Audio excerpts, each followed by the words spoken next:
भाई कमाल हो गया। उत्तर प्रदेश विधानसभा चुनाव 2027 से ठीक पहले अखिलेश यादव का साथ उनके अपने ही चाचा प्रोफेसर राम गोपाल यादव ने खुलेआम छोड़ दिया।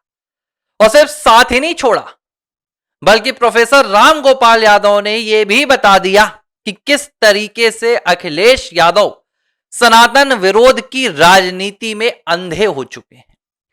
किस तरीके से अखिलेश यादव सनातनी प्रतीक को कुचलकर, किस तरीके से अखिलेश यादव सनातनी आस्था पर पैर रखकर सियासत की कुर्सी पर, सत्ता की गद्दी पर चढ़ना चाहते हैं। और मुझे नहीं लग रहा है कि प्रोफेसर राम गोपाल यादव का यह जो बयान आया है, जो स्टैंड आया है, यह अखिलेश के लिए इस पूरी चुनावी बिसात से पहले किसी थप्पड़ से कम होगा। और ये बातें मैं क्यों कह रहा हूं, पूरे वीडियो को आप सुनिएगा, आपको तमाम तथ्यों से परिचित कराऊंगा। नमस्कार, एबीसी हिंदी न्यूज देख रहे हैं आप। राष्ट्रवाद की दहाड़ है, तो विनती है आप सभी से कि चैनल को सब्सक्राइब कर लीजिएगा। अब मुद्दे की बात करता हूं। याद है आपको पप्पू यादव ने जिस तरीके से संत भेष में, साधु की भेष में संसद परिसर में भगवान श्री रामलला की तस्वीर को लेकर, छवि को लेकर चंदा चोरी में नाट्य प्रस्तुति देकर सनातन और संतों का अपमान किया, उस अपमान के बाद तो पप्पू यादव की दुर्गति होनी ही थी। एक प्रेस कॉन्फ्रेंस में उन्हें जूता भी पड़ गया। जाहिर सी बात है कि संतों का अपमान करके आपका सम्मान तो नहीं होगा। लेकिन वाराणसी में एफआईआर भी हुई, मैंने आपको बताया है पिछले वीडियो में। अब जब एफआईआर पर प्रोफेसर राम गोपाल यादव से, जो अखिलेश के चाचा हैं, राज्यसभा सांसद हैं और समाजवादी पार्टी के महासचिव भी हैं, उनसे पूछा गया कि क्या पप्पू यादव ने यह ठीक किया था, तो प्रोफेसर राम गोपाल यादव का आप जवाब सुनिए। प्रोफेसर राम गोपाल यादव बोलते हैं कि भाई एक बात बताओ, जो राम मंदिर अयोध्या में चोरी हुई, क्या उस चोरी में किसी संत का हाथ था? क्या उस चोरी में किसी साधु ने अपनी भूमिका निभाई?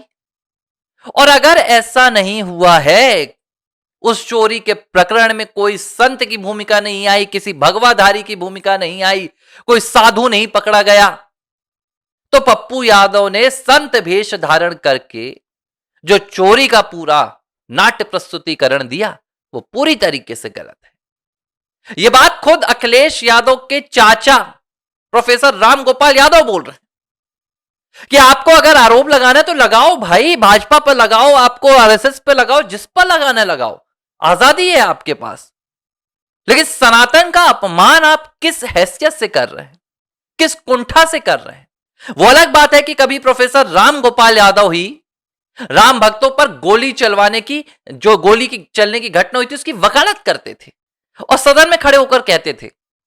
लेकिन आज जब पार्टी पर भतीजे अखिलेश का कब्जा हो चुका है और प्रोफेसर राम गोपाल यादव अपनी सियासत खत्म होते हुए महसूस कर रहे हैं, दरकिनार महसूस कर रहे हैं, साइडलाइन हो चुके हैं, तो उन्हें समझ में आने लगा है सच क्या होता है, झूठ क्या होता है। अब दूसरी तरफ क्या हो रहा है? एक तरफ तो राम गोपाल यादव हैं जो कह रहे हैं कि भाई जब संतों का हाथ नहीं तो संतों का आपने अपमान क्यों किया।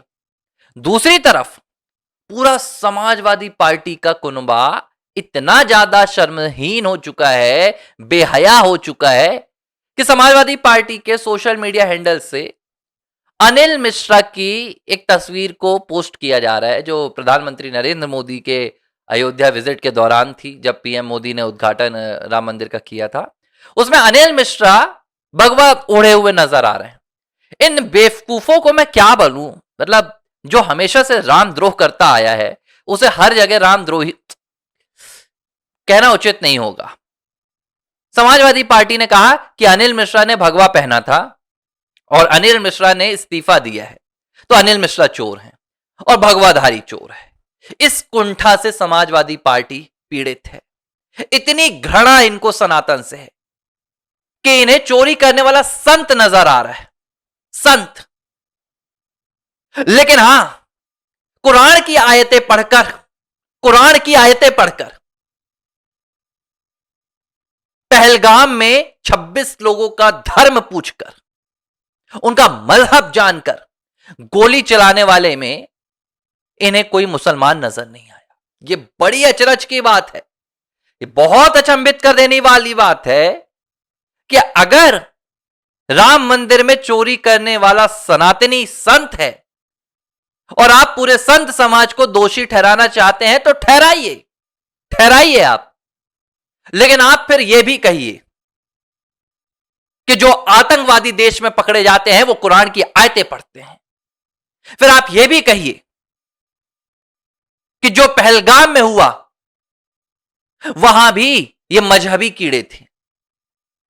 फिर आप क्यों नहीं कहते हैं, फिर क्यों नाट्य प्रस्तुतिकरण अखिलेश यादव नहीं होने देते हैं? भाई एक नाटक तो ऐसा भी होना चाहिए कि जब वो अल्लाह वाला जयकारा लगाए, मैं तो नहीं बोलूंगा, और उसके बाद गोलियां चलाए। इस तरह का अगर देश में कहीं मंचन होगा तो दुनिया के तमाम जो मुस्लिम देश है ना, वो अखिलेश यादव की गर्दन पकड़ लेंगे। इसलिए औकात नहीं है अखिलेश यादव की, औकात, मैं खुलकर कहता हूं, हैसियत नहीं अखिलेश यादव की कि वो कुछ कह सके। लेकिन भाई सनातन समाज एक ऐसा समाज है जो कानून, जो संविधान को मानता है, वो किसी एक किताब पर नहीं चलता है, जो ये नहीं कहता है कि हम वंदे मातरम नहीं कहेंगे भाई, हम भारत माता की जय नहीं कहेंगे, जय हिंद नहीं कहेंगे, क्योंकि हमारी किताब इसकी इजाजत नहीं देती है। सनातन वो है जो राष्ट्र रक्षा के लिए सब कुछ भूलकर सर्वप्रथम अपनी आहुति देता है। लेकिन अखिलेश यादव, आप जिस तरह की राजनीति कर रहे हैं, आपकी राजनीति पर थप्पड़ लगाकर प्रोफेसर राम गोपाल यादव ने एक स्पष्ट संदेश दे दिया है कि अब अखिलेश यादव के साथ उत्तर प्रदेश की जनता ही बस नहीं, अखिलेश यादव के साथ उनकी पार्टी के सांसद ही बस नहीं, इसके अलावा अखिलेश यादव के अपने घर परिवार के लोग भी उनका साथ नहीं दे रहे हैं। शिवपाल यादव तो मौका देखकर निकल ही लेते हैं, कभी उनको कुछ मिल जाता है तो आ जाते हैं, बाकी मौका देखकर निकल जाते हैं। लेकिन अब प्रोफेसर राम गोपाल यादव ने भी स्पष्ट संदेश दे दिया है कि आने वाले दिनों में उत्तर प्रदेश विधानसभा चुनाव में शायद ही वो अखिलेश यादव का हाथ थामे नजर आए।